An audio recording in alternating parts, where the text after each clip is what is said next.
ជីကန်နှင့်စာကလေးတခါတုန်းကစာကလေးတစ်ကောင်သည်ជីကန်တစ်ကောင်နှင့်အရှိကမုန်းဖဲ့၍နေထိုင်၏တနေ့တွင်အစာရှာထွက်ကြရာဖြာပေါ်၌နေလန်းထားသောငရုတ်သီးများကိုជីကန်ကတွေ့မြင်လေ၏ထိုအခါជីကန်ကဒီငရုတ်သီးတွေကိုဘယ်သူအများဆုံးစားနိုင်မလဲပြိုင်ကြရအောင်ဟုပြောလေ၏ကောင်းပြီလေပြိုင်ကြတာပေါ့ဟုစာကလေးကပြန်ပြောလိုက်၏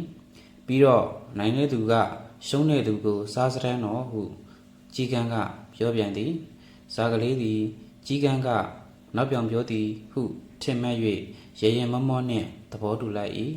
မိတ်ဆွေအချင်းချင်းဆိုသည်မှာလဲစားကောင်းသည်မဟုတ်ချေစာကလေးသည်ငရုတ်သီးများကိုတရောင်းစီသာရိုးသားစွာစား၏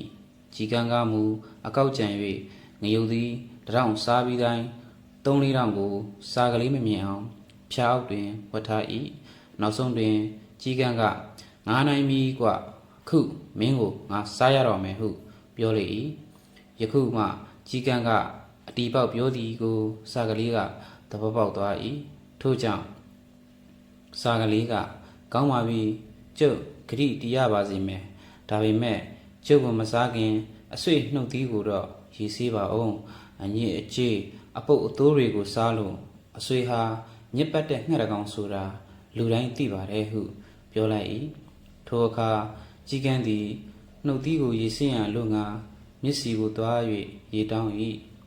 မြင့်ရေပေးပါနှုတ်သီးဆေးဖို့ပါနှုတ်သီးစင်အောင်စေးစာကလေးကိုစားမယ်လေထိုအခါမြစ်ကအဆွေရေလိုချင်းလို့ပါလားကောင်းပါပြီဒါပေမဲ့အဆွေဟာအညစ်အကြေးတွေကိုစားတယ်လို့အများကပြောကြပါတယ်အဆွေနှုတ်သီးကိုကျုပ်ရည်ထဲမှာစေးခြင်းရင်ထဲစရာရေဦးသွားယူပါ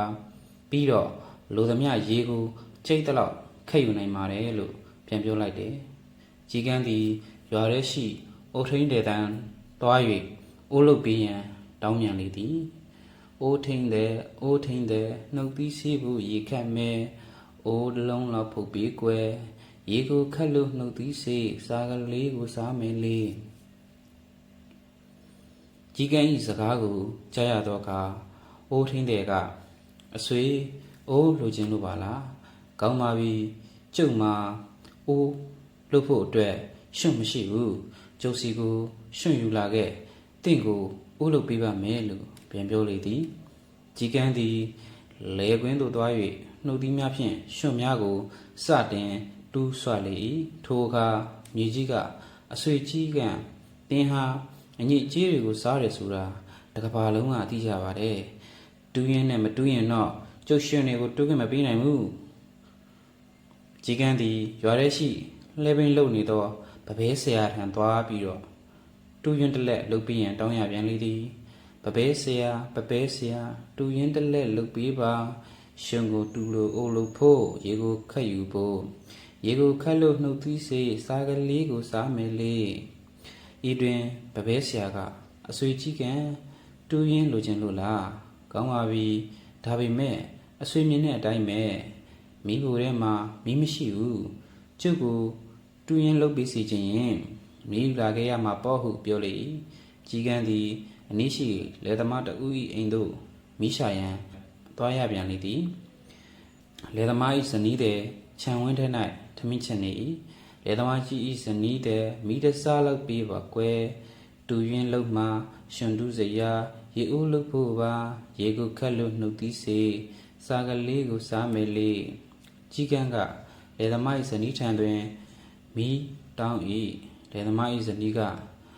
တင်မီးလိုချင်လို့သလားကောင်းပါပြီဒါပေမဲ့မီးကိုဘယ်လိုယူသွားမှလဲဟုမေး၏မီးကိုကျွန်ုပ်ကြောပေါ်မှာတင်မိပါဟုជីကန်ကပြောလေ၏လယ်သမား၏ဇနီးတဲ့မီးကိုជីကန်၏ကြောပေါ်သို့တင်ပေးလိုက်ရာជីကန်၏အမွေးတောင်များကိုချက်ချင်းပဲမီးဆွဲလောင်သွားပါတော့တယ်ဤသို့ဖြင့်